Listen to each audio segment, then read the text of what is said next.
Hi, my name is Andrei Bodrov. I am a motorcycle instructor for Russian Advanced Motorcycle School motocontrol.ru.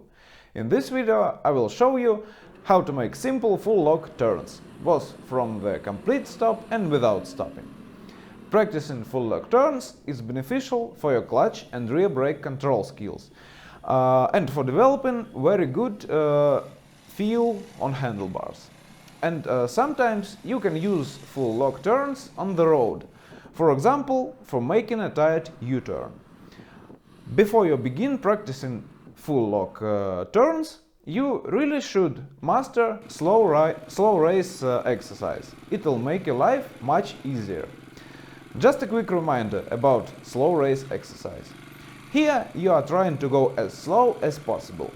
Look very far ahead, keep your arms bent and relaxed. Give your bike some throttle, slip the clutch and use very little pressure on the rear brake if you need to slow down. If your bike begins to fall down, just release the clutch a little bit. It'll start accelerating and begin to feel stable again. Now to turning. Here you are essentially doing the same thing, except two major things. First, you are not going straight, but in a circle, so you should turn your head at least 90 degrees and watch well above the ground and over your shoulder. Trust me, it will make so much easier for your brain to calculate your lean angle, speed and direction of your travel.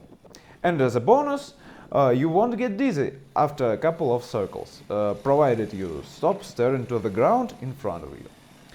Second important part is you to pay close attention to the handlebars.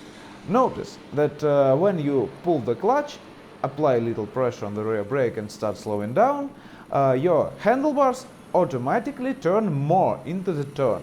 When you release the clutch and brake and bike starts accelerating, handlebars will automatically straighten up. It's very important to feel that, so keep your arms very relaxed and don't make any steering inputs when making the circle. So, now it's easy to figure out how to make full lock.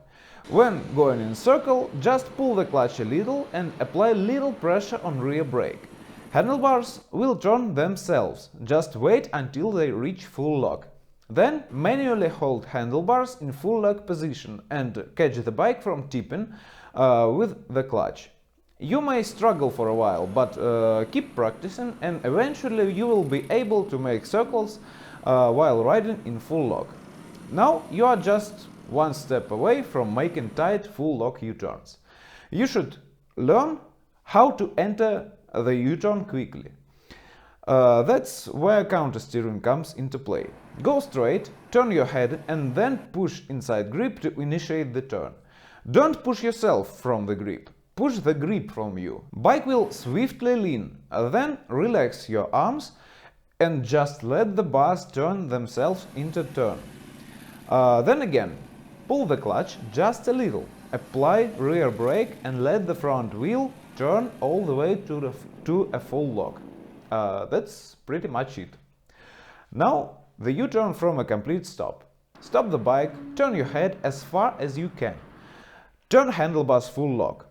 Notice that you can also turn your shoulders parallel to the handlebars. This way your arms will be in more natural and relaxed way, and your head will be able to turn even further. Then add some throttle and start releasing the clutch. The tricky part is to release it just enough to prevent the bike from tipping over. If you release it too much, bike will just straighten up. So you probably will need some practice to find the right amount. Once you have mastered a left U-turn, try right one. It will be a little more difficult, but essentially it's the same thing. Give some throttle, use your head and eyes and release the clutch just the right amount and you'll be good. That's it for today. Hope you liked this video. Feel free to ask any questions in the comment section and I'll try to answer them. Bye.